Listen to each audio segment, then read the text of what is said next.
The latest hearings exposed Trump's attempt at hijacking the Department of Justice and using it for his own gains. Jeffrey Clark and Rudy Giuliani feeding Donald Trump these lies, I think, is only half of it.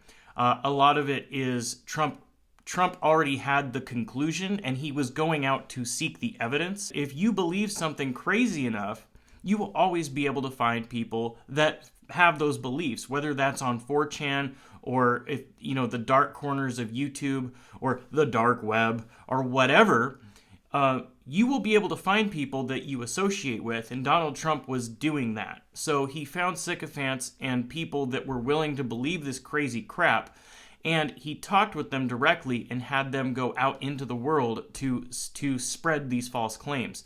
He would find something on the internet and he would ask Jeffrey Clark to pursue it. Now, the reason why there's no evidence of this particular thing, of Trump himself, and why it looks like Jeffrey Clark is the newest member of the Under the Bus clubs, as stated by Michael Cohen, is because Trump emphatically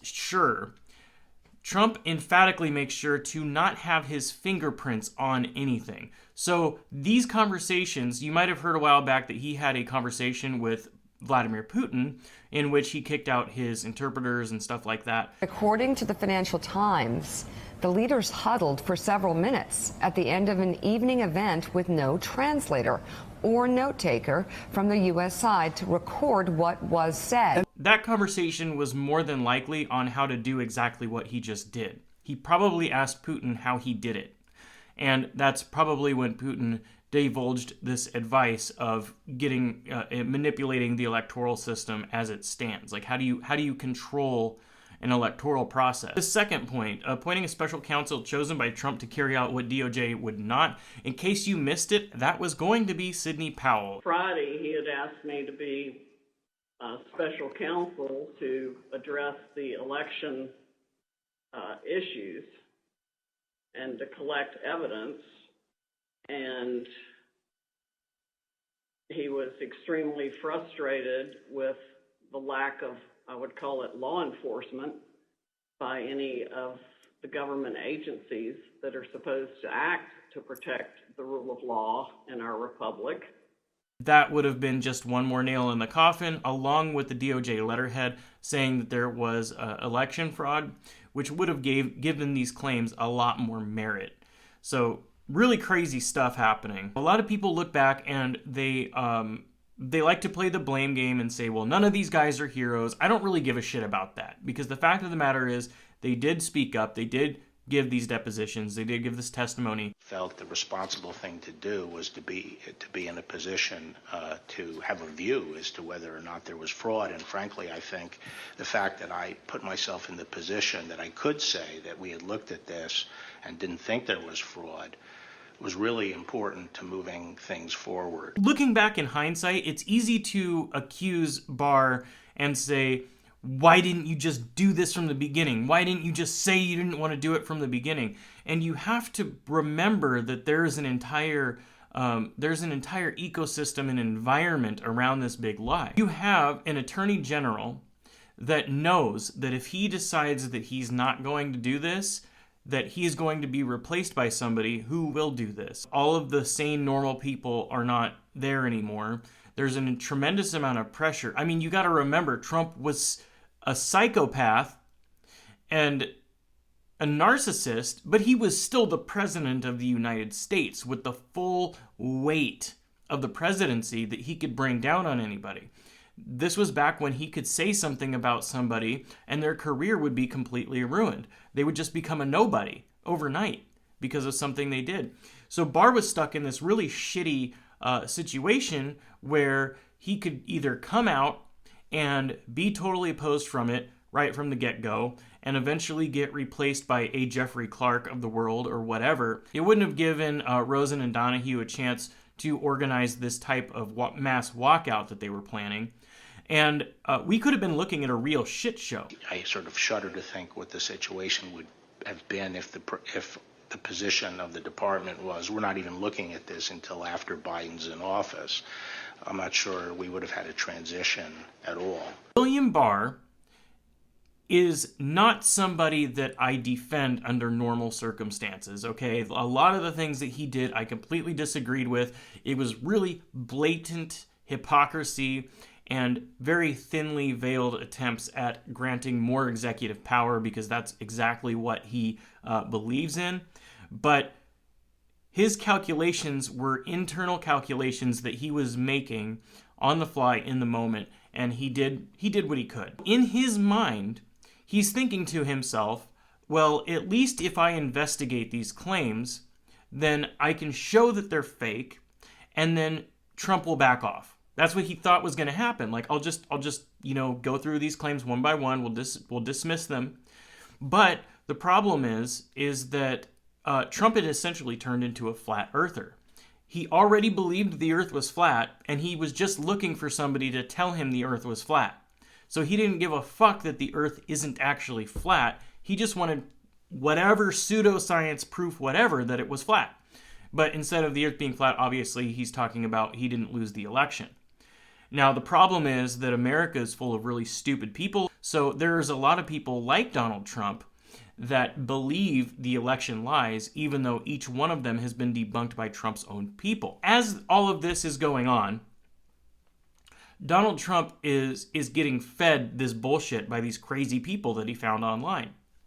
And so now the normal regular people are having to be like, no, that's not true. And then he comes to them with another crazy theory, because he's hoping that eventually he's going to persuade these people to say, okay, fine. They throw their hands up in the air and like, we'll just break our oath of office. Because you have to remember, Trump thinks that everybody is as corrupt as he is. Right? There's a lot of people in this world that actually believe that too, and they believe that everybody that is testifying is also corrupt and whatever, and they probably are in their own way, but in this particular instance, you have a corroboration of evidence and everybody's stories meshing together to make one cohesive picture, and they are the people that were there at the end of the Trump administration. Think about the pressure that Mike Pence and the DOJ and everybody else was under from Donald Trump. And Donald Trump isn't going to go to Rosen and say, I want you to lie. Like, there's this thing going around on MSNBC and CNN right now where they're like, what we really need is direct evidence of Trump knowing it was a lie and saying, I want you to go lie to whatever. Eventually, there needs to be like an amount of common sense. Yes, you do need to show that Trump knew something was illegal or wrong, that mens rea, before he went and did it, right? However,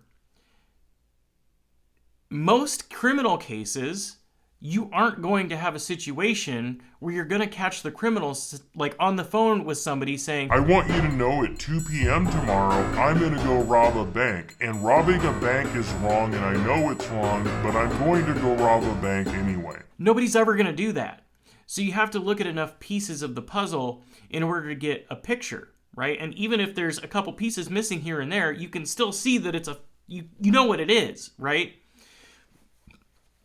Trump doesn't really have anything to hide behind at this point. Like, he knew what he was doing was wrong. What I believe is there's these two avenues and these two trains of thought, if you will, that are kind of happening at the same time. On the one hand, Trump's a loser, but he hates being seen as a loser. He absolutely cannot handle being seen as somebody that has lost in anything. So he wants to fudge whatever he can to appear as if he is a winner. So that's the one side. Then on the other side, he wanted to hold on to power. So he not only did he want to continue on in the presidency and do whatever he took, but he also wanted it to appear as factually true and as accurate of a win as possible. So he couldn't just fire everybody and install Clark and, be like, I'm just the leader now. He wanted people to believe that he kicked Biden's ass in addition to winning. So that's why you have all of these extra steps being put in place, is because he was trying to do these two things both at the same time. In case you missed it, the 6 people seeking pardons are Scott Perry, Matt Gaetz, Mo Brooks, Louis Gohmert, Andy Biggs, and Marjorie Taylor Greene. I'm sure that we're going to find more people were directly involved with this, but those are at least the 6 names of the people that actively had sought pardons. Matt Gaetz wanted a broad pardon to cover up his underage little thing that he did, allegedly. What I'm interested in to see the future of is this Scott Perry dynamic. I want to know, like, did Scott Perry talk to Trump first and then go try to find this Jeffrey Clark guy? If anybody knows that, I want to hear the answer, because I think that would be really crazy. I think that would be something really awesome to learn. Did Scott Perry go looking for him on his own independently because he just believed in the cause so much? Or did he have a direct conversation with Trump? And Trump was like, look, these guys aren't going to fucking do what I say. They don't want to draft this letter. They think it's stupid. I need you to find somebody that's going to do this for me, you know? But he did it in that mob speak where he, like, told Scott Perry to do it without really doing it, without really saying he wanted him to do it. Like, look, Scott, so, you know, my AGs aren't doing their job. I really need somebody that's going to do their job. Do you know what I'm saying? Can you find somebody for me that's going to do their job? So he didn't really say anything. He didn't really say, like, I want you to go find somebody to do illegal shit for me, right? Call me, email me, text me, whatever it is. If you know what you would do if Jeff Clark is put in charge of the department.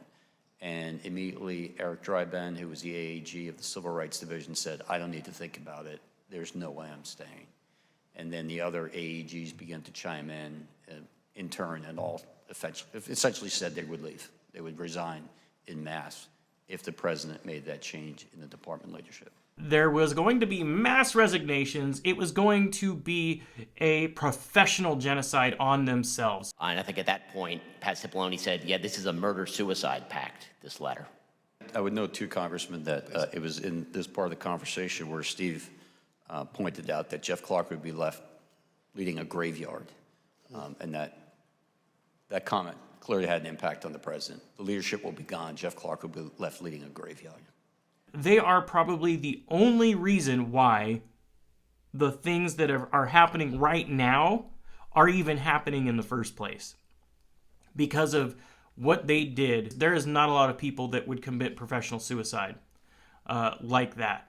So whether or not I agree with them, which I don't agree with pretty much any of their policies, I think it was a badass move.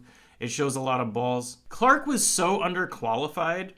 It's so ridiculous when you hear how underqualified he was. You're talking about putting a man in that seat who has never tried a criminal case, who's never conducted a criminal investigation. He's telling you that he's going to take charge of the department, 115,000 employees, including the entire FBI, and turn the place on a dime and conduct nationwide criminal investigations that will produce results in a matter of days.